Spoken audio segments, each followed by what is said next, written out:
과거 뉴스 속 오늘은 어떤 일이 있었을까요? 영상으로 떠나는 라떼 뉴스 여행. 영상실록 오늘 에! 안녕하세요. 아나운서 조진영. 안녕하세요. 아나운서 조혜진입니다. 또 오늘이 됐어요. 네. 예진 씨 지난 쉬는 날에 뭐 하셨어요? 뭐 저는 친구랑 바람도 쐬러 갔다 오고 또 뭐 집에서 영화도 보고요. 여러 가지를 했죠. 아니 어디서 예진 씨를 봤다는 얘기를 제가 들어가지고. 아, 그래요? 네. 조심히 다녀야겠다. 장난이고요. 저는 그 우연히 집 정리를 하다가 네. 이 초등학교 때 썼던 그 일기장을 제가 발견을 한 거예요. 네. 근데 그 일기장에 타임캡슐을 이제 묻었다는 내용이 적혀 있었는데 타임캡슐을 찾으셨어요? 찾아야 되는데 네. 사실 그때 그 초등학교가 좀 뭔가 이게 건물이 새로 들어서면서 그 자리가 사라졌더라고요. 아이고야. 결국에는 다시 타임캡슐을 열어볼 수가 없게 됐습니다. 아쉽네요. 그러니까요. 진짜로. 뭘 묻어놨는지 너무 궁금한데. 하지만 너무 아쉬워하지 마세요. 우리에게는 타임캡슐을 찾지 않고서도 과거를 소환할 방법이 있잖아요. 그렇죠. 네. 자, 그럼 오늘은 3월 11일부터 3월 17일까지 한 주간의 과거 뉴스 한번 살펴보겠습니다. 먼저 3월 11일 뉴스부터 함께 보시죠.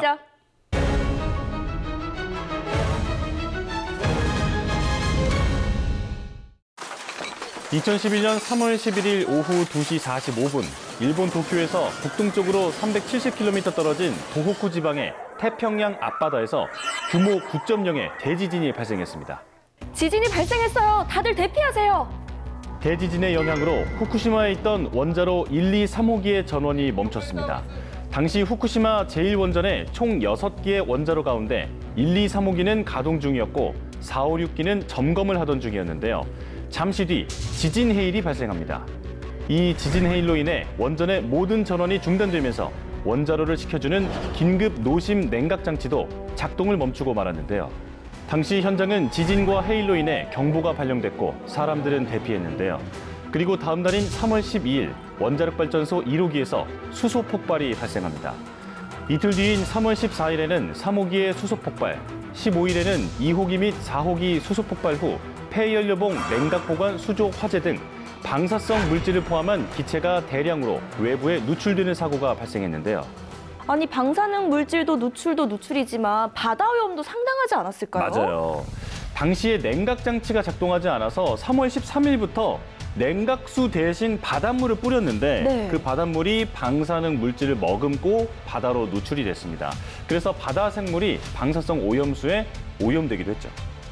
원전의 폭발은 방사성 물질을 누출시켰고 후쿠시마 제1원전 부지 내의 토양에서 핵무기 원료인 플루토늄 등이 검출되기도 했습니다. 이로 인한 피해 규모는 5조 원 이상. 하지만 다행히 원자력 발전소 폭발로 인한 인명 피해는 없는 것으로 판명됐습니다. 자, 그럼 이번엔 1963년으로 가보겠습니다. 1963년 3월 11일 정부는 혁명 정부를 무력으로 정복, 정부 요인들을 암살해 장기 집권하려는 쿠데타 음모 사건, 이른바 군 일부 반혁명 음모 사건을 발표했습니다. 반혁명 음모 사건은 1961년 5.16 군사정변으로 권력을 장악한 군부 세력이 김종필을 중심으로 시작해 육군사관학교 8기생 중심으로 바뀌었는데요. 이후 박정희를 필두로 각종 정부의 반혁명 사건이 일어납니다. 그들은 반대파를 제거하기 시작했는데요. 근데 의견이 맞지 않는 반대파를 제거하면서 본인의 세력을 확장시키기 위한 하나의 방법이었다고도 볼 수 있겠네요. 그렇죠. 세력을 확장시키기 위해서는 이 방법밖에는 없다라고 판단을 한 거죠. 1962년 정치적 변화가 시작되고 있을 때 쿠데타의 주도 세력 내부에도 치열한 내부 갈등과 권력 투쟁으로 편이 갈렸고 분위기는 고조되기 시작했는데요. 쿠데타를 음모한 총 21명이 군사재판에 회부됐고 사형을 포함한 중형이 구형됐습니다. 그리고 이 밖에도 3월 11일에 다른 과거 뉴스를 살펴보면요. 1963년 경제기획원에서 한미 경제회담이 있었고요. 1990년 리투아니아 의회 독립선언, 2009년 독일 학교에서 총기 난사와 같은 다양한 일이 있었습니다. 자, 그러면 이번에는 3월 12일의 뉴스 속으로 떠나볼까요?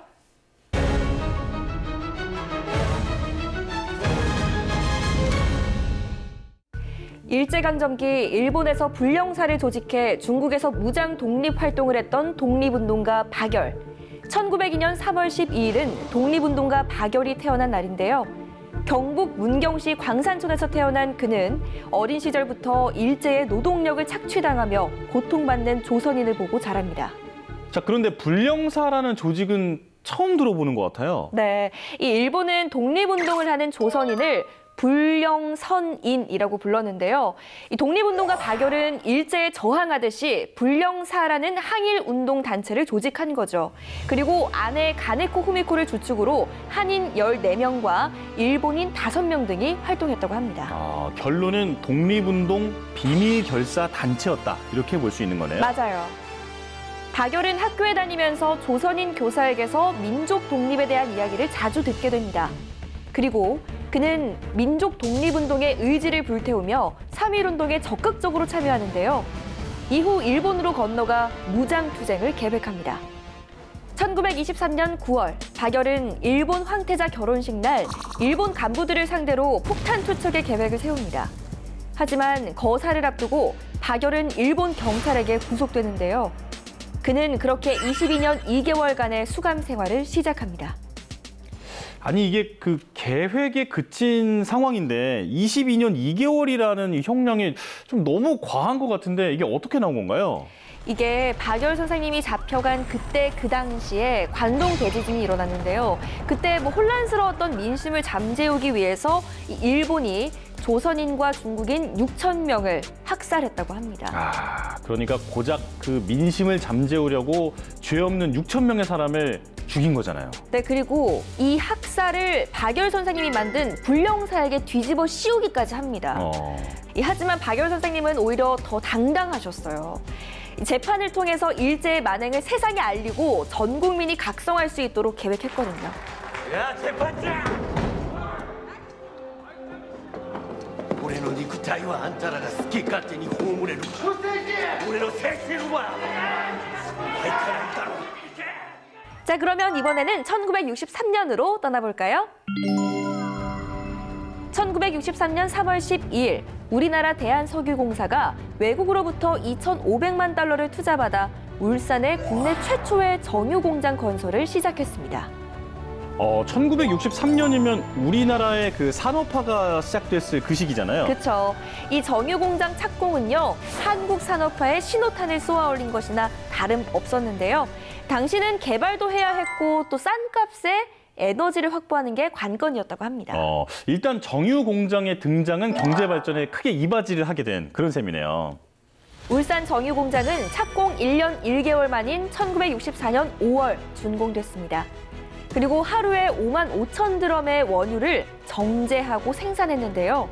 이후 연탄을 주 연료로 사용하던 우리나라는 주 연료가 석유로 대체됐고 자동차, 기차, 배 등의 동력을 움직이며 석유의 용도가 다양해집니다. 아, 이때까지는 주 연료였던 석탄이 이제 석유의 등장으로 사라지게 되는 시기군요. 맞아요. 자, 그런데 정유 공장은 왜 갑자기 설립을 하게 된 거죠? 이게 미국에서 정제가 된 석유를 무상으로 몇 번 지급했는데요. 이후에 미국의 3대 메이저 회사가 유류의 저장과 판매를 독점하면서 아주 비싸게 공급을 했다고 합니다. 울산 정유공장은 꾸준한 시설 투자를 통해 정유업계의 성공 모델로 성장했고 민간 기업들의 참여로 한국 전체의 원유 정제 능력은 세계 상위권에 올랐습니다. 그리고 이 밖에도 3월 12일에는 1965년 한미 기관차 도입 차관협정, 1966년 인도 식량 폭동 발생, 1990년 강호동의 제18대 천하장사의 최연소 등극과 같은 일들이 있었습니다. 그럼 이번엔 3월 13일 뉴스 속으로 한번 떠나볼까요?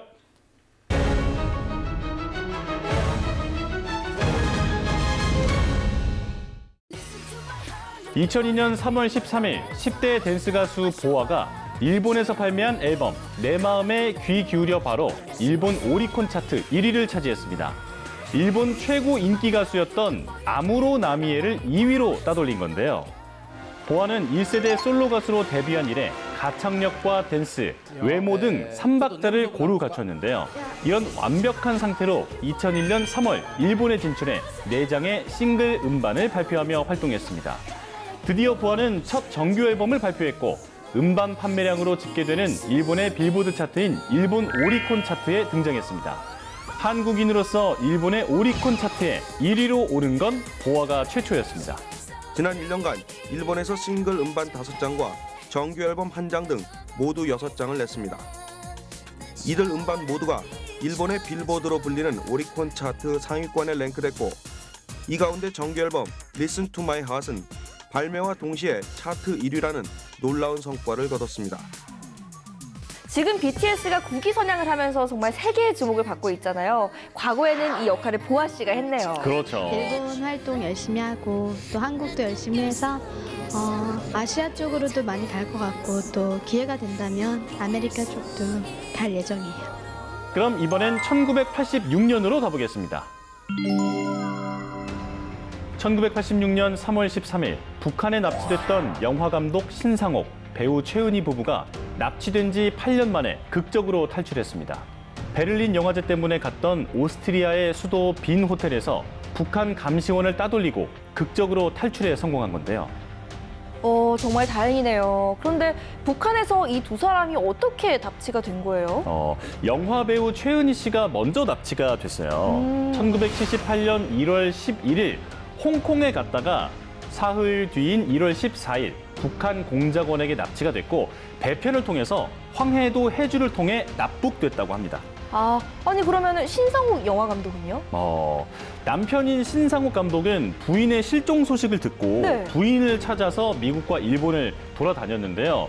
같은 해 7월 19일 홍콩에서 같은 방법으로 납북됐습니다. 어떻게 그런 일이... 신상옥 최은희 부부는 탈출 후 미국에서 기자회견을 열었습니다. 두 사람은 북한의 정치, 사회, 문화 현실을 낱낱이 폭로했는데요. 북한에서 신필름 영화 촬영소 총장과 부총장을 지내는 등 반국가 단체 간부로 지도적 임무에 종사했으며 북한 체제를 찬양 선전하는 영화 20편을 제작하기도 했다고 말했습니다. 당시에 두 사람을 미끼로 북한 영화를 업그레이드 시키겠다는 말을 자주 해왔고 결국에는 납치까지 이어진 거죠. 이분들을 두 분을 내가 요구하는 대상으로 내가 이렇게 집었단 말이야. 두 분이 꼭 필요하니까 데려라. 자기 말로 자기 뜻대로 이렇게 뜻을 가지고 이렇게 오는 정신 방법은 자, 그리고 이 밖에 3월 13일에는요. 1940년 독립운동가 이동영 선생 순국, 1976년 해운 항만청 발족, 1981년 국무회의에서 노동청을 노동부로 승격, 1993년 인도 뭄바이 연쇄 폭발 사건 등 다양한 일이 있었습니다. 그러면 이번에는 3월 14일 뉴스 속으로 한번 떠나볼까요?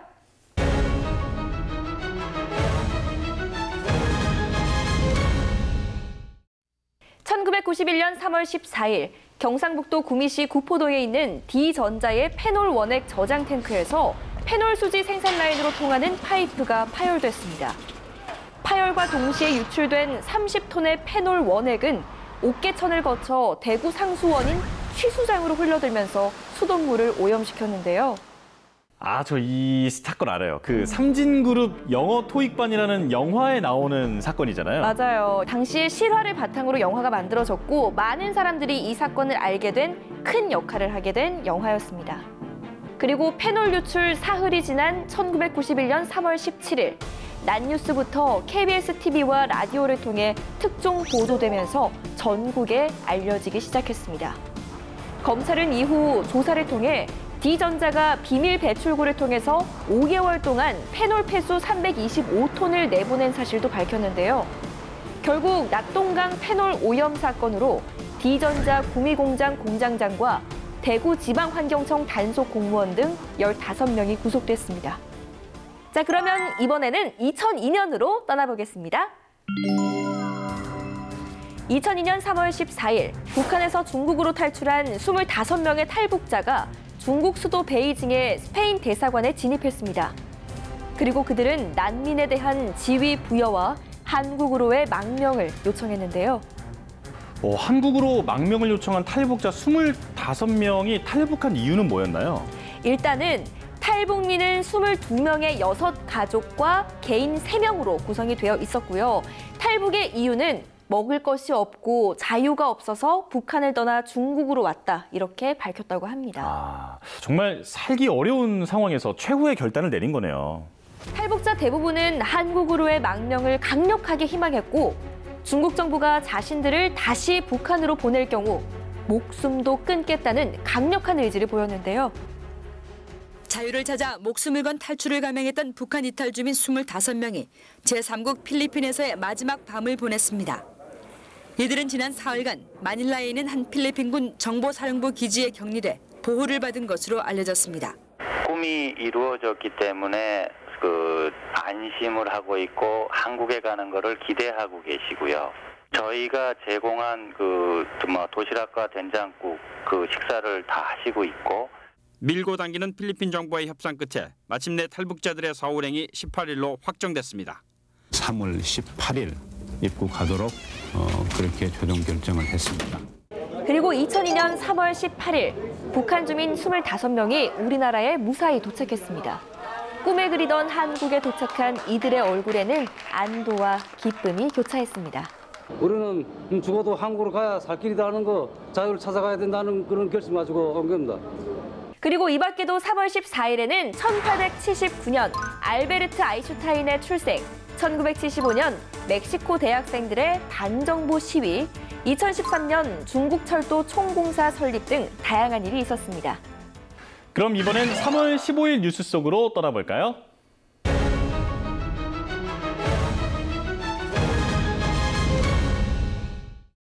(2009년 3월 15일) 오후 5시 50분 예멘의 남동부의 고대 도시 시밤에서 갑작스러운 폭발물이 터지는 사고가 발생했습니다. 현지 여행사 관계자는 전날 시밤을 둘러봤던 관광객들이 일몰 시간에 이곳을 한 번 더 봤으면 좋겠다고 해서 유적지를 둘러보던 중이었는데요. 갑작스럽게 발생한 폭발 사고로 유적지를 둘러보던 한국인 관광객 18명 가운데 4명이 목숨을 잃고 3명이 다쳤습니다.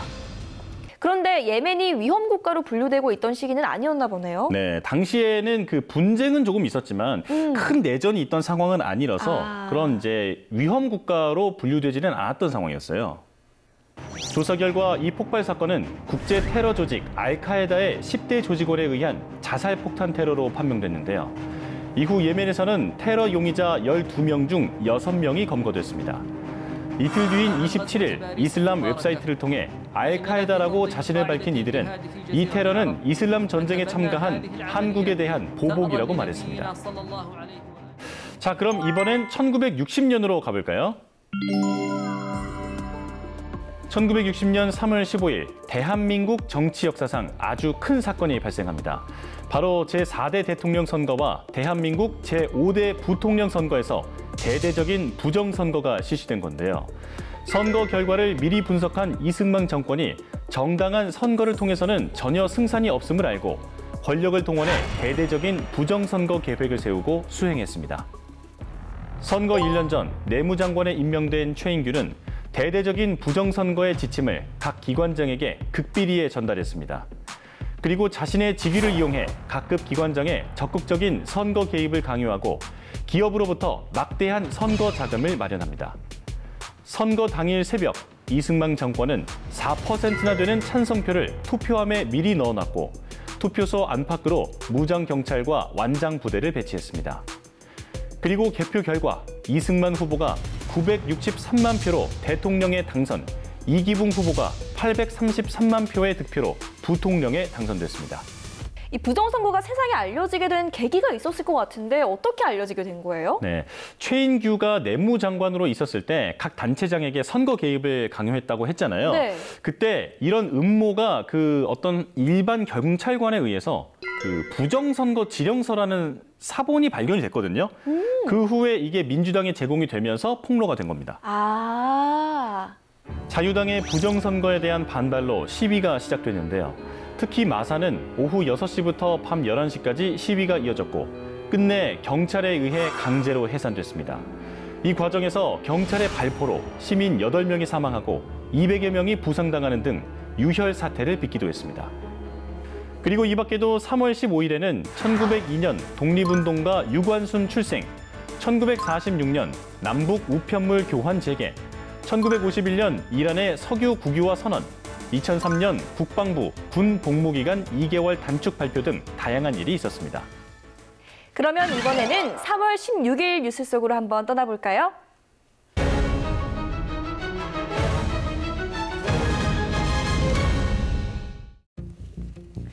(1969년 3월 16일) 자정이 지난 무렵 강원도 주문진 어선통제 경찰 초소에 6명의 무장 간첩이 나타났습니다. 그들은 강남 여인숙의 침입, 방첩 대원이라 사칭하고 투숙자 9명의 주민등록증 4매, 승선증 1매, 공무원 신분증 1매, 숙박부 1권을 탈취해서 나갔는데요. 그리고 사실 121 김신조 부대 침투 사건이 벌어진 지 채 1년이 되지 않아서 더욱 긴장감이 고조된 사건이었고요. 간첩들은 통제소에 비치된 무전기와 라디오를 파괴한 후 책상 밑에 시한폭탄을 장치하고 전원 방파제 방면으로 도주했는데요. 1시 40분경 어선 통제소에 결박당해 있던 사환의 신고로 시한폭탄을 제거했고 무장 간첩들에게 인질로 끌려갔던 순경도 탈출에 성공했습니다. 그래도 폭탄을 빨리 발견해서 그러니까요. 다행이네요. 이 당시에 그 주문진 경찰관과 예비군도 비상 소집을 해서 무장 간첩을 찾아다녔다는 얘기는 들었거든요. 이때 총격전도 벌어졌었잖아요. 맞아요. 3월 19일 1시 40분부터 주문진 일대를 차단하고 주변을 수색했는데요. 무장 간첩 신고를 접한 순경과 군인들이 방파제로 출격했고 아침 8시 30분경 주문진 앞 해상에 떠 있는 고무보트를 추격하여 무장 간첩을 모두 사살했습니다. 자, 그러면 이번에는 2008년으로 떠나볼까요?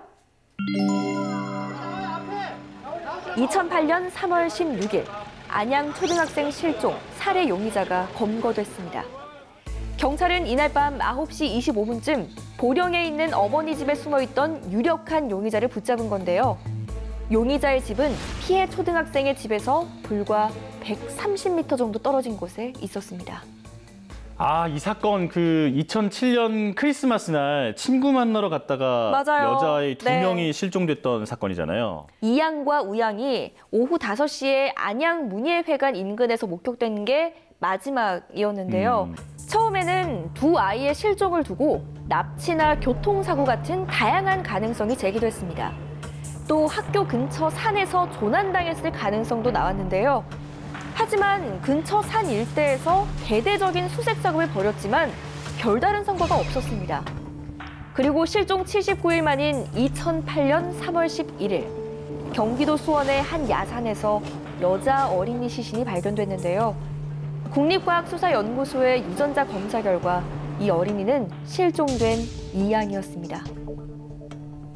결국은 숨진 채로 발견이 됐는데 네. 이양이 발견됐고 이제 우양은 어떻게 됐나요? 3월 19일에 우양도 발견이 되는데요.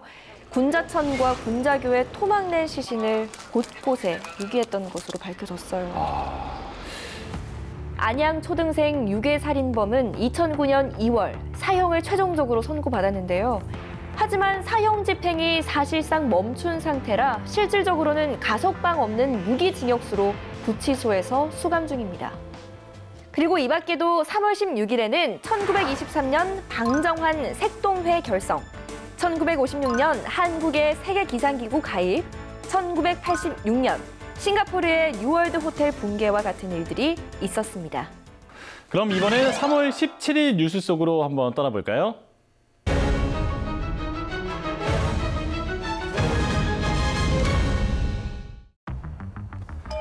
(2009년 3월 17일) 미국 기자 2명이 북한과 중국의 국경에서 탈북자 문제를 취재하던 중 북한 지역으로 들어갔습니다. 그리고 결국 북한군에 붙잡혔고 억류됐는데요. 아니 근데 미국의 어떤 방송사에서 북한의 이야기를 다루고 있었던 거예요? 여기가 미국의 케이블 방송인 커런트 TV라는 곳이에요. 다큐멘터리 중에 벵가드 저널리즘이라는 프로그램이 있었는데 이 프로그램을 위해서 중국과 북한의 그 국경 사이로 들어가게 된 거죠. 근데 여기서 음란 화상 채팅을 강요당하고 있는 탈북 여성과 자녀들을 취재하던 중이었습니다. 북한에 억류된 미국 기자 2명은 한국계 미국인 유나리 기자와 중국계 미국인 로라 링 기자. 이후 북한은 그해 6월 4일부터 8일까지 우리의 대법원에 해당하는 중앙재판소에서 이 두 사람에 대한 재판을 열었고 북한 형법 69조 조선민족 적대죄와 불법 국경 출입제를 적용해 노동교화형 12년을 선고했습니다. 이 상황을 들은 미국 정부는 두 기자를 구하기 위해서 해결사로 빌 클린턴 전 대통령이 나서게 됐거든요. 북한을 직접 방문해서 이들을 석방시켰죠. 정말 다행이네요. 그러면은 두 기자분은 얼마 동안 북한에 억류가 되어 있었던 거예요? 140일 정도였는데요. 다행히도 크게 다치거나 그런 부분은 없었다고 합니다. 자, 그럼 이번엔 2000년으로 가보겠습니다. 2000년 3월 17일 우간다 인근 카눈구 교회터 마당에서 어린이 44명을 포함한 500여 명의 신도들이 숨진 채 발견됐습니다. 아니, 교회터에서 신도들이 숨진 채 발견이 됐다고요? 단체로? 네, 뿐만 아니라 우간다 남서부 루쇼지와의 한 주택 마당에서는 심한 악취와 함께 시신들이 쏟아져 나왔다고 하는데요. 아니, 왜 그런 일이 일어난 거죠? 이게 바로 종말론 때문이었습니다. 예언가 노스트라다무스가 1999년에 세계가 멸망할 것이다. 이런 그 종말론 있었잖아요. 맞아요. 하지만 1999년은 무사히 지나갔고 노스트라다무스의 예언은 역사 속으로 사라졌습니다. 그러나 이 종말론은 우간다에 피바람을 몰고 오는데요. 종말론을 신봉했던 신의 10계명 부활이라는 종교 집단에서 1999년 12월 31일 지구 종말이 실현되지 않자 집단 자살하거나 종파 지도자들에 의해 살인이 자행됐습니다. 분명히 원치 않는 사람들도 있었을 것 같은데 너무 많은 사람들이 죽었네요. 그럼요. 희생자 가운데 상당수는 어린이와 여성이었다고 하는데요. 숨지기 전에 폭행을 당하거나 그 독약을 먹인 흔적도 발견됐다고 합니다. 정말 너무 끔찍한 사고였네요. 그러니까요. 우간다 대통령은 국가안보위원회 대책반을 가동했고 사전 경고를 묵살한 관계자를 체포했습니다. 그리고 이 종파 지도자 체포를 위해 국제형사경찰기구에 공조수사를 요청한 후 수습했습니다. 그리고 이밖에도 3월 17일에는 1955년 주한 미 해병 철수, 1995년 서울의 찬가를 작곡한 기록윤 별세, 2008년 새우과자 이물질 파동 등 다양한 일이 있었습니다. 자, 저희가 오늘 이렇게 과거 뉴스를 하나씩 살펴봤는데요. 영상실록으로 만나본 오늘의 과거, 여러분은 어떠셨나요? 그럼 다음 시간 더 알찬 오늘의 뉴스로 만나요.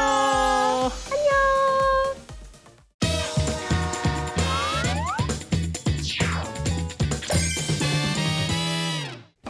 모든 역사는 한 장의 사진으로 남는다. 뉴스로 추억을 소환하는 레트로 감성 라떼 맛집. 뉴스와 함께 세상 모든 것의 역사를 알아보는 시간.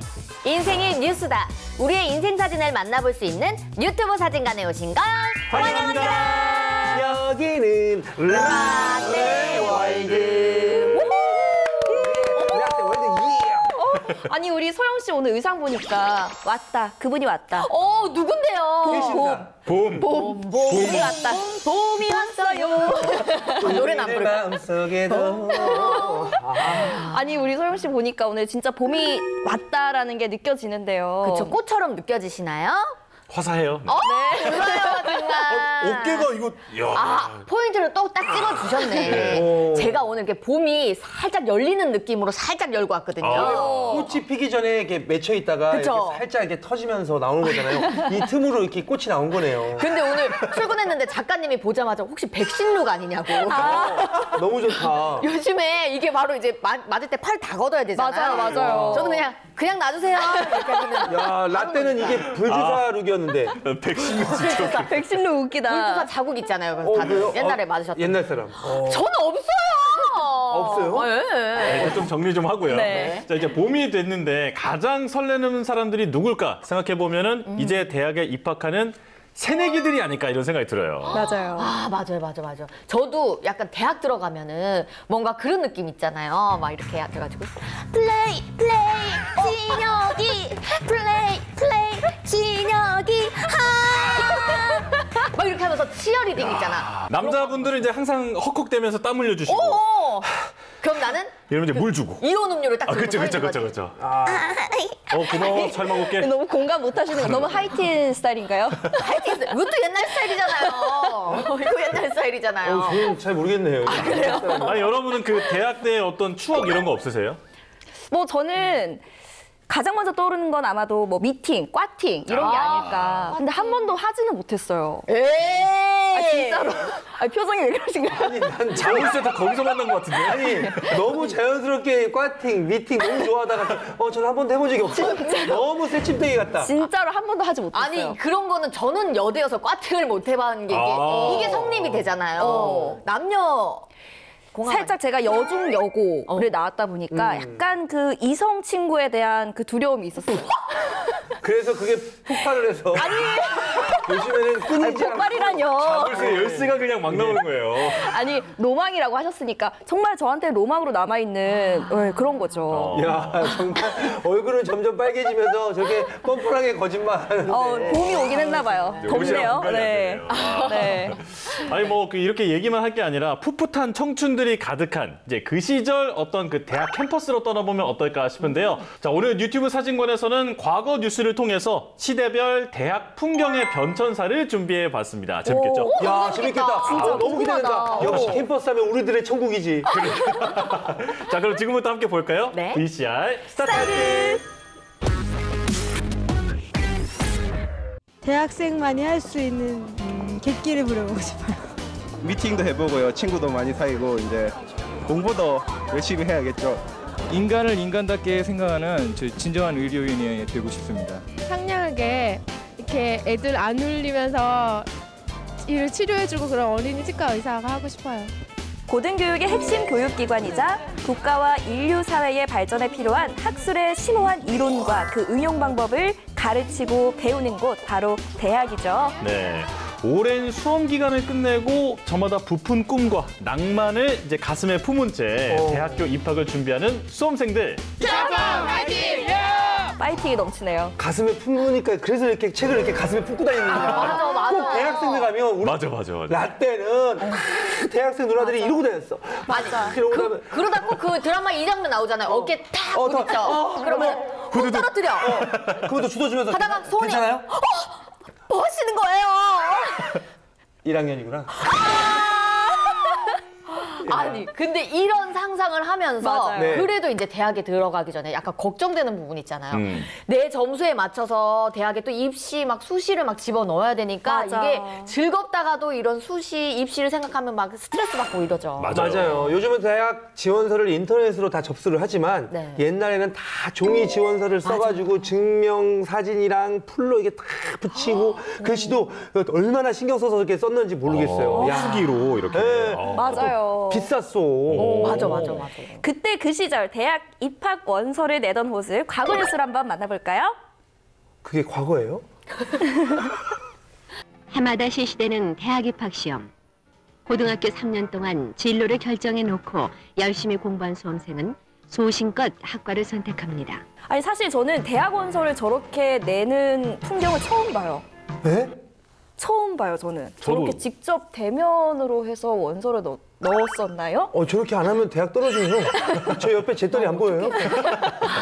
선생님도 이제 스트레스 받으면 담배 피면서 받았단 말이에요. 그렇네. 맞아. 반면에 진로를 결정하지 못한 수험생은 마감 시간 직전까지 학부모와 함께 눈치 작전을 펴면서 이리 갈까 저리 갈까 망설이며 부모의 마음을 태웁니다. 왜 이런 현상이 되풀이됩니까? 다시 한번 생각해볼 문제입니다. 마감 시간이 임박해서야 학과를 선택하고 뛰어가서 원서를 제출하는 이런 사례들은 앞으로 없었으면 싶습니다. 90년대까지만 해도 현장을 가야만 지원 학과의 경쟁률을 확인할 수 있었기 때문에 합격이냐 불합격이냐 운명을 가를 치열한 눈치 작전이 필수였습니다. 아니 안으로 지금 여기 5시까지 들어가야 되는데 빨리 들어와. 다급해. 오전까지만 해도 한산하던 접수창구는 오후 들면서 크게 붐비기 시작했습니다. 수험생과 학부모들은 그러나 막판까지 접수를 하지 않은 채 시시각각 변하는 지원율 동향에 촉각을 곤두세웠습니다. 이 때문에 모집 단위별 지원율을 알리는 대형 모니터 주의는 발 디딜 틈이 없었습니다. 전쟁이죠, 전쟁. 아무래도 경쟁률이 조금이라도 낮은 과에 지원을 해야 승산이 있으니까요. 그러니까 이게 바로 진짜 눈치 게임 아닙니까? 예. 생명과학부나 공과대학을 생각하고 있는데요. 지금 전부 다 눈치를 보고 있는 상황인 것 같아서요. 이렇게 어떻게 해야 될지 잘 모르겠는데요. 일부 학교는 접창구에 컴퓨터 단말기를 마련해 접수 상황을 알려줬습니다. 아니 저희 진짜 대학 입시 원서를 넣는 현장이라고요? 네. 와 믿기지가 않네요. 저게 얼마나 슬픈 현실입니까? 자기가 하고 싶은 꿈을 찾아가는 게 아니라 경쟁률을 쫓아서 가야 된다는 게. 그렇네. 저게 저분들이 진짜 저 일을 하면서 행복해 할까요? 교수들이 직접 접장에 나와서 수험생들의 학과 선택 상담을 해준 대학도 있어서 눈길을 끌었습니다. 지원 가능한 점수대를 소상히 알려드리는데 굉장히 망설이시고 굉장히 지금 결정을 못 하시는 것 같습니다. 재학생들도 자신들의 학과를 홍보하는 구호를 외치거나 직접 입학 상담까지 해주는 등 적극적인 새내기 유치 작전을 펼쳤습니다. 아, 재학생들이구나. 오라고. 수험생과 학부모 모두 쌀쌀한 날씨조차 잊은 초조함 속에서 숨가쁘게 보낸 하루였습니다. 저렇게 온 가족이 동원돼서 지원서를 들고 뛰어다니고 막 그랬었거든요. 그런데도 불구하고 불합격하면 얼마나 속상하겠습니까? 맞아요. 아 근데 다들 그 합격 통지서 받았을 때 기분이 어땠어요? 아니 근데 합격 불합격의 통보도 사실 그냥 이렇게 쿨하게 우리 확인하지 않잖아요. 이렇게 확인하잖아요. 맞아. 이렇게 가려가지고 뒷글자부터 이렇게 격 나오게. 격 나오게. 혹시 선배님 편지로 받으신 저는 아니 비둘기가 와. 저는 그 대학에서 비둘기가 와서 섭외한 비둘기가 다리에 있거든요. 묶어가지고. 그러면 이제 3시부터 5시까지 기다리고 있으면 그 비둘기가 다리에다 서신을 묶어서 합격 불합격 이렇게 거기에 이제 그거를 펴보는 재미가 있거든요. 다리에 탁 풀어가지고 이렇게 어명이요. 됐냐? 비둘기 기다리고 있고. 만족합니다. 정말 바로 눈앞에서 보는 것 같았어요. 네. 자, 그렇다면 이번에는 1990년대 대학 합격자 발표 현장의 모습을 만나볼까요? 기쁘지. 합격했나 보다. 저분은 합격했나 보다. 영하의 매서운 날씨. 합격의 기쁨에 추위 따위는 느껴질 틈도 없습니다.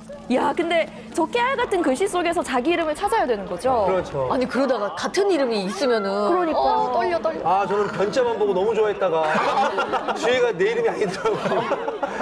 합격을 확인하는 순간 조마조마했던 마음은 어느새 가슴 벅찬 감격으로 변하고 맙니다. 어머니 좋아하신다. 제가 좀 수능을 못 쳤는데 더 분발해가지고 마지막에 40일 남았을 때요. 열심히 공부를 한 게 도움이 된 것 같고 합격돼서 너무 기쁩니다. 네, 너무 반갑고 고맙고 그냥 기뻐요. 좋다는 말은 다 갖다 하고 싶고 우리 아들이 그냥 대견스럽고 다 감사합니다. 고마워. 저때도 얼마나 눈치를 받겠어요, 기자분이. 그쵸, 이분은. 붙을 것 같은 분한테 가야 되는데 떨어진 분한테 가면 큰일 나거든요. 그쵸. 자 이렇게 합격자 발표가 이뤄지고 대학에 합격한 학생들은요 이제 뭐만 기다리면 될까요? 입학식. 그렇죠. 입학식만 기다리면 되는데요. 지금은 모든 학교가 3월에 입학을 시작하잖아요. 근데 과거에는 그렇지 않았다고 합니다. 그럼 3월에 입학식을 안 하는 거예요? 네. 입학식은 일제강점기에 지금의 초등학교격, 그러니까 보통 학교에 처음 시행되면서 자리를 잡게 된 건데요. 그 전까지 우리나라에도 이 소학교 같은 초등교육기관이 있었지만 입학식의 개념은 없었다고 해요. 그럼 그 당시에 그 보통 학교에는 입학식이 언제였어요? 한 달 뒤요. 4월 4월 5일. 네. 5일. 식목일. 맞아요. 이 4월 5일에 입학식이 시행이 됐는데요. 1960년대 초까지 거의 모든 학교에서 4월 초에 입학식을 가졌다고 해요. 이 학기는 당연히 언제 시작이 됐을까요? 한 달 미뤄졌으니까? 10월. 그렇죠. 지금은 9월에 시작하니까 그때는 10월에 시작을 했겠죠. 그래서 졸업은 3월 말경에. 그렇죠. 맞아요. 왜 이렇게 잘하셔요? 내가 그렇게 한 거 아니야? 아니 그럼 언제부터 3월에 입학식을 하게 된 거예요? 4.19 혁명 이후에 경제개발 5개년 계획과 화폐개혁 등이 또 일어나면서 이제 나라 전체의 어떤 시스템이랄까요? 그런 것들이 모두 바뀌면서 학교에도 많은 변화가 생겼다고 합니다. 이때부터 이제 4월이 아닌 3월에 개학식을 갖고 시작을 하게 됐다고 하네요. 야, 이건 몰랐네. 보통 4월에 입학하셨던 거 아니에요? 아, 제가요? 예. 아, 제가 보통 학교를 다녔나요? 네, 그럼요. 나는 그래도 국민학교야. 그러니까요. 더 가셨네. 그래요? 지금은 초등학교지만 그러니까 우리 때는 국민학교야. 난 보통 학교까지는 아니야. 보통 학교, 국민학교, 초등학교. 이렇게.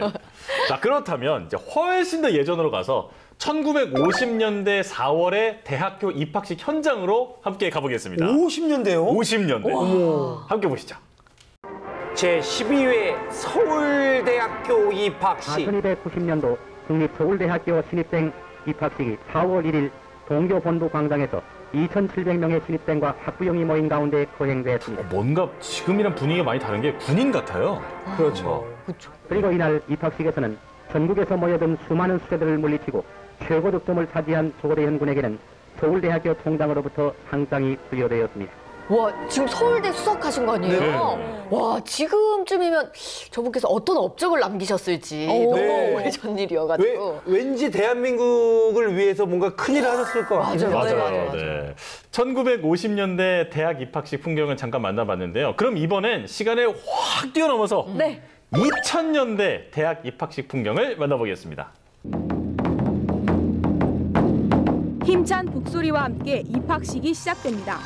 저는 2000년대라 그래서 그래도 조금 낯익은 풍경이 나오지 않을까 했는데 지금과도 조금 색다른 풍경이 보이네요. 그래도 21세기에 대학 합격하신 분들이에요. 비료 같은 거 없고 더 정확하고 확실한 그런 내용도 전달할 수 있는 그런 멋진 기자 되고 싶어요.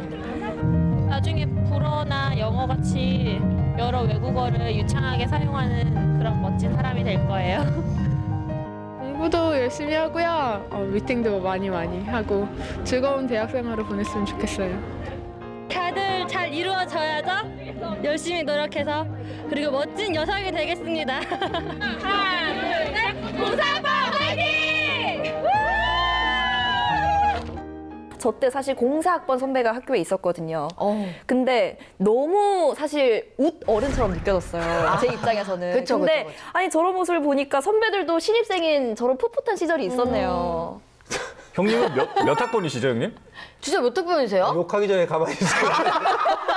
잠깐만, 저는 그래도 06이거든요? 네. 04학번 선배보다는 조금 더 후배지, 내가. 그래도 06학번은 그때 이제 제가 14학번이니까 조교 선생님보다도 조금 더 14...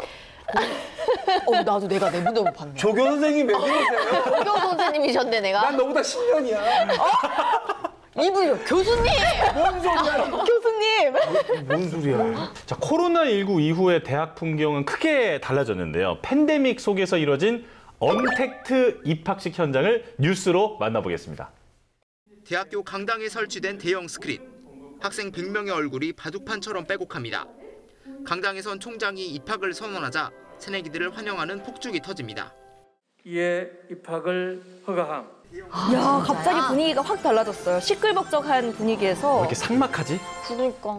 코로나19 사태 속에 학교 역사상 처음 열린 비대면 입학식입니다. 힘겨웠던 입시를 치르고 어엿한 대학생이 된 21학번들. 캠퍼스를 밟지는 못해도 대학 생활에 대한 기대는 한껏 부풀어 있습니다. 교육 방송국도 들어가 보고 싶고 다양한 코딩 같은 것도 배워보고 싶고 친구들을 직접 만나보는 게 제일 그래도 하고 싶은 것 같습니다. 하고 싶은 게 저렇게 많은데. 코로나19가 바꿔놓은 대학 생활의 시작과 끝. 하루빨리 북적이던 캠퍼스 풍경을 되찾을 수 있기를 바라는 마음은 새내기도 졸업생도 같았습니다. 자, 그리고 분위기를 좀 바꿔서 이제 대학생이 되면 꼭 해보고 싶어 하는 게 있는데 뭘까요? 너무 많죠, 사실 하고 싶은 거. 대학생 되면은 진짜 저는 진짜 그거 해보고 싶었어요. 처음에 예진 아나운서가 얘기해줬던 꽈팅.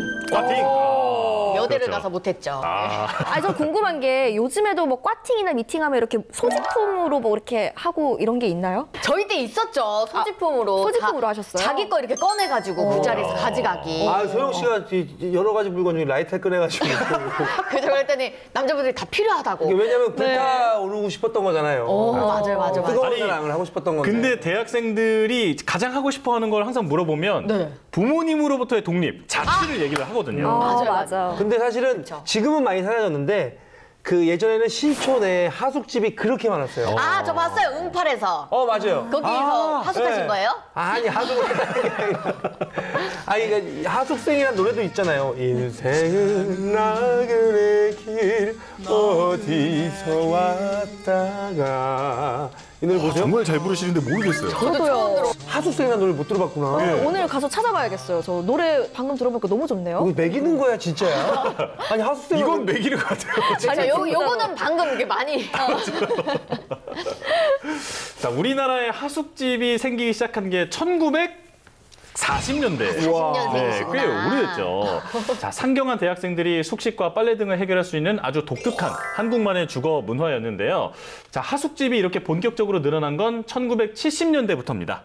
네, 지방 출신의 그 대학생들의 고달픈 타향살이에 따뜻한 보금자리가 되어주던 이 하숙집이 1980년대 후반부터 조금씩 자취를 감추기 시작하는데요. 1980년대 후반 대학생들의 주거 문화를 뉴스로 만나보겠습니다.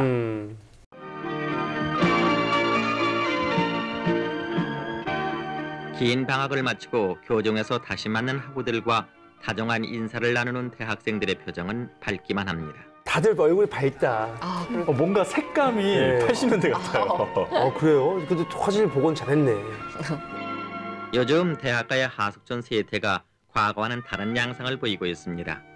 과거에는 함께 잠을 자고 식사를 하며 공동 생활을 했습니다. 사실 자취하면 저렇게 집밥 먹기 힘들거든요. 맞아요. 하숙집에 살면은 네. 저렇게 주인분이 밥도 직접 차려주시고 하니까 훨씬 더 뭔가 따뜻한 생활을 했을 것 같아요. 그쵸. 그러나 요즘에는 독서실이나 연구원 등을 이용해 방값을 절약하는 학생들도 있습니다. 자, 이렇게 대학생들의 주거 문화도 시대 상황에 따라서 많이 변화가 됐는데요. 90년대 대학생들의 주거 문화는 어떻게 변했을까요? 신학기면 이곳저곳에 나붙던 하숙방 전단이 이런 원룸 광고 전단으로 대체되고 있습니다. 학생들의 인기를 반영하듯 대학가 주변에는 원룸 아파트를 짓거나 기존의 하숙집을 원룸으로 개조하는 작업이 한창입니다. 맞아요. 이게 90년대 후반부터는 대부분 자취를 시작을 합니다. 이처럼 원룸이 인기를 끄는 가장 큰 이유는 개인 생활을 강조하는 신세대 학생들의 입맛에 맞기 때문입니다. 집하고 똑같이 생활할 수가 있잖아요. 그러니까 기숙사에 있게 되면은 룸메이트가 누굴지도 모르고 제가 좋아하는 음악을 함부로 이렇게 틀어놓고 맞아요. 있어요. 룸메이트. 아무 때나 원하는 음악을 들을 수 있고 원하는 친구와 차 한잔할 수 있는 자유를 학생들은 선호합니다. 아, 하숙 생활이면 그게 단체 생활이다 보니까 좀 규율이 있었나 보죠? 그렇죠. 이제 식사 시간은 정해져 있고 예, 그런 게 있으니까요. 그리고 약간 새벽에 들어오면 너무 또 시끄럽고 이러니까 좀 눈치도 보였을 것 같아요. 맞아요. 대개 7평에서 10평 하는 원룸의 전세 가격은 3천에서 4,500만 원으로 어지간한 신혼부부의 살림집 값이지만 학생들은 개의치 않습니다. 샤워실 같은 경우도 공동으로 쓰다가 혼자 개인 쓰니까 시간 같은 거 활용이 편리하게 할 수 있고, 그리고 식사 같은 것도 꼭 먹고 싶을 시간에 내가 원하는 걸 해 먹을 수 있으니까 참 편리했습니다. 에어컨과 냉장고 등 대여섯 가지 옵션을 더하면 전세값은 500만 원이 더 오르지만 이 방도 구하기 어려울 정도입니다. 대부분의 학생들이 하숙방에서 생활하고 있고 원룸의 선호가 아직은 사치라는 우려의 목소리도 많지만 깨끗하고 사생활이 보장되는 공간을 원하는 신세대들의 취향으로 원룸의 인기는 앞으로 계속될 것으로 보입니다. 그리고 이 또 대학 문화에서 빼놓을 수 없는 게 하나가 있죠. 바로 축제입니다. 너무 좋아하시는 것 같아요. 축제 즐거웠죠. 지금은 물론 대학가의 축제를 찾아보기가 어렵지만 이 청춘과 열정을 마음껏 표현하고 표출할 수 있었던 현장이 바로 축제잖아요. 80년대 대학 축제 현장은 어땠는지 화면으로 한번 만나보실까요? 지성과 젊음의 축제. 5월의 실록이 싱그러운 대학가에 축제가 벌어져서 젊은이들의 꿈과 낭만이 가득 찼습니다. 저기 혹시 대학 축제 맞아요? 아니, 맞습니다. 대학에서 재기차기를 했다고? 저 어떻게 된 거야 도대체? 얼마나 건전하고 좋아요. 민속놀이까지 하는데요? 민속놀이. 서울을 비롯한 전국의 거의 모든 대학들은 풍성한 행사 일정을 마련해서 젊은 열기를 풀고 있습니다. 그래도 저런 대학 축제 현장에서 마저 우리 고유의 전통 모습을 또 볼 수 있으니까 반갑기도 하고요. 건전한 휴식은 다음에 할 학업을 위해서 중요한 요소가 됩니다. 이와 같이 마음껏 축제를 벌이는 젊은이들은 여기에 못지않게 미운하게도 힘을 기울여서 후회 없는 학창 생활을 해나갈 것입니다. 와, 그래도 우리가 뭔가 상상했던 모습의 어떤 현장은 아닌 것 같아요. 그러니까요. 그게 궁금해요? 네. 지현 씨 준비됐나요? 아, 그렇죠. 여러분이 상상했던 바로 그 대학 축제의 모습 지금 바로 보여드리겠습니다. 아이고. 1990년대 대학 축제 현장 속으로 고고고. 그치, 우리가 이거지. 생각한 대학 축제지 이게. 맞아. 캠퍼스는 어디를 가나 즐거움으로 가득 차 있습니다. 약식으로 만든 사과계ring은 여대생들에겐 스트레스 해소의 장입니다. 스트레스가 쫙 풀려. 축제 기간에 짝을 구하려는 젊은이들에겐 즉석 미팅장이 가장 큰 인기입니다. 파트너는 별로 마음에 들지 않은데 놓치기가 좀 아까운 것 같아서 그냥 받아준 것뿐이에요. 대학 축제의 단골 손님은 역시 노래자랑입니다. 예? 사실 저 노래자랑의 핵심은 노래 실력이 아니에요. 저렇게 이제 현장을 얼마나 즐기고 그렇죠. 내가 저기서 응원 놀고 나온 있느냐. 과 친구들도 어느새 축제의 분위기에 흠뻑 젖어버렸습니다. 중간고사를 치른 뒤라 마음도 한결 가볍습니다. 시험 끝나고 일단 시간 여유가 있고 또 계절도 좋고 날씨도 좋고 그래서 괜찮은데요. 일단은 좀 외롭죠. 벚꽃 피고 그럴 때 시험 기간이었어요. 그래갖고 많이 못 놀았는데 물론 그렇다고 공부를 한 건 아니지만 근데 지금 축제 해가지고 이렇게 막 다 이렇게 놀 수 있어서 너무 좋아요. 학생들의 환한 웃음 속에서 캠퍼스의 가을은 깊어만 갑니다. 자, 이렇게 즐거운 대학 생활을 즐기다 보면 결국 그 시기가 찾아옵니다. 뭔데요? 이제는 우리가 헤어져야 할 네. 나이트클럽에서 나오는 노래인데? 나갈 때 나오는 그 노래인가요? 맞죠? 영어 끝날 때. 마지막에. 이 노래가 아니구나. 나는 영원한 헤어짐은 아니겠지요. 이 노래구나. 이 노래를 아는데. 인생은 나그네. 이 노래 모른다고? 이 두 노래를 아는데? 너 누구야? 언니예요, 언니? 공부를 열심히 하고 옵니다. 네. 네. 지금까지 영상으로 보셨듯이 입학원서 제출부터 합격자 발표, 그리고 축제 분위기, 심지어는 주거 문화까지 이 대학의 풍경은 시대별로 정말 많이 바뀌었는데요. 예나 지금이나 바뀌지 않은 것도 있습니다. 어떤 거요? 바로 취업이죠. 그때도 문제, 지금도 문제, 대학생들의 골머리를 쌓게 만드는 바로 이 취업 문제. 90년대 졸업을 앞둔 대학생들의 모습은 어땠는지 화면으로 만나볼까요? 요즘 대학가에는 취업 관련 기업 설명회를 알리는 현수막들이 예년에 비해 훨씬 줄었습니다. 그나마 한 그룹에서 개최한 취업 설명회장은 발 디딜 틈 없이 붐비고 있습니다. 너무 많은 인원이라 원서 배부는 어림도 없고 설명회장을 찾은 학생 가운데 개별 면담을 통해 적격한 지원자에게만 원서를 교부하고 있습니다. 그렇죠. 뽑는 사람은 적은데 지원하는 사람은 저렇게나 많고. 맞아요. 저분들은 지금 모르고 있을 거 아니야. 곧 IMF가 온다는 걸. 그러니까. 저기 들어갔다가 대부분 또 다 나왔을 거란 말이에요. 회사가 망하니까. 패기를 갖춘 신입사원들을 모집을 하고 있거든요. 자신이 어떠한 상황에 처하고 어떠한 임무가 주어지더라도 자신이 가지고 있는 능력을 최대한 발휘해가지고 일을 해낼 수 있는 그런 사람이면 되겠습니다. 학생들도 최근에 취업난을 실감하고 있습니다. 옛날에는 학과 사무실 통해 갖고 원서가 와갖고 뭐 추천 받아고 바로 들어가고 이런 게 있었는데 이번 같은 경우는 그런 것도 굉장히 줄어든 것 같고 학생들 뭐 관심도 굉장히 많아진 것 같고 옛날보다 어려워진 것 같네요, 확실히. 자신은 있습니다. 자신은 있는데 문제는 이왕이면 좋은 여건을 가지고 있는 곳에 취직을 하자는 거죠. 그래서 그런 것 때문에 아무래도 더 취업을 위한 이렇게 경쟁이 더 세지지 않나 생각합니다. 무더운 날씨에도 대형 강의실을 가득 메운 학생들. 후텁지근한 늦여름 날씨만큼 올 하반기 취업의 문은 답답하기만 합니다.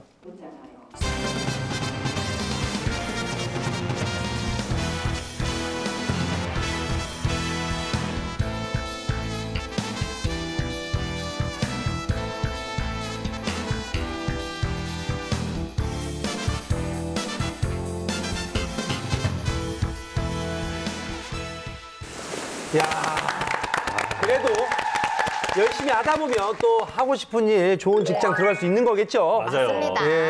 네, 오늘은 이렇게 유튜브 사진관에서는요, 시대별 대학가의 풍경을 살펴봤는데요. 이 학교의 외형은 변하지 않았지만 뭐 학생들의 생각이라던가 문화는 정말 많이 변화했다, 이런 생각이 드네요. 네, 저는 무엇보다 지금 이 팬데믹 상황 속에서 대학 생활을 제대로 즐기지 못하고 있는 이 대학생분들께 힘내라는 말씀을 꼭 전해드리고 싶습니다. 맞아요. 우리 대학생 여러분들 진짜 화이팅입니다. 맞아요. 네, 화이팅. 우리나라의 보배예요. 미래입니다.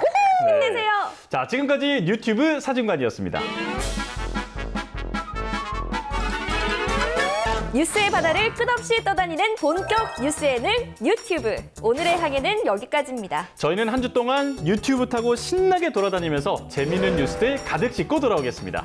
라떼 향기 가득한 낭만과 추억의 캠퍼스. 유튜브 사진관. 다음 주에도 꼭 놀러 오실 거죠? 우리는 뉴튜브! 인생은 난 아, 형님 모른다니까요, 노래. 고등학교? 어디로 여러분 다 시청 여러분 아시면 왔다가 아시죠? 지금 따라 부르면은 어디로 가는가? 예진 씨, 이분이 누군지 한번 맞춰보세요. 지금 이제 흉내를 내실 건가요? 어둠 속에 모르세요? 이분 정말 대단하신 분이잖아요. 그렇죠. 그러니까 누구냐고요? 조진혁. 정답이긴 한데. 대학생 누나들이 이러고 다녔어. 맞아. 그러다 꼭 그 드라마 이 장면 나오잖아요. 어깨 탁 부딪혀. 그러면 꼭 떨어뜨려. 그것도 주워주면서 하다가 손이 괜찮아요? 뭐 하시는 거예요? 1학년이구나.